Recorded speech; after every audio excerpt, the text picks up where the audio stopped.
बघा, दीर्घ श्वसन. श्वासाकडे लक्ष द्यायचंय.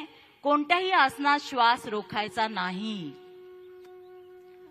हे आसन पोटासाठी, पाठीसाठी आणि कमरेसाठी खूप चांगलं आसन आहे. सर्वजण हे आसन करू शकतात. सावकाश, मान सरळ, दोन्ही हात जागेवर आणि पाय सरळ. दीर्घ श्वसन. थोडीशी विश्रांती घ्यायची आहे. पायामध्ये थोडंसं अंतर. दीर्घ श्वसन. पूर्ण लक्ष स्वतःकडे द्या, श्वासाकडे द्या. पाय थोडेसे हलवायचे. दीर्घ श्वसन करण्याचा प्रयत्न करायचा आहे. आता सावकाश पाठीवर झोपायचंय सगळ्यांनी. पाठीवर झोपा.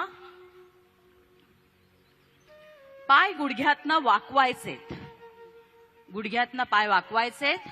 दोन्ही हात आपल्या कमरेजवळ असतील, सरळ. पायामध्ये थोडंसं खांद्याएवढं अंतर घ्या आणि पोट वरती उचलायचंय. सेतू बंधासन. सर्वजण हे आसन करू शकतात. सगळ्यांसाठी चांगलं आसन आहे.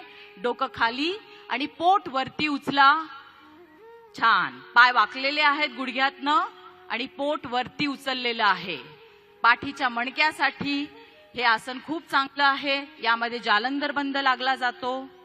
दीर्घ श्वसन करा.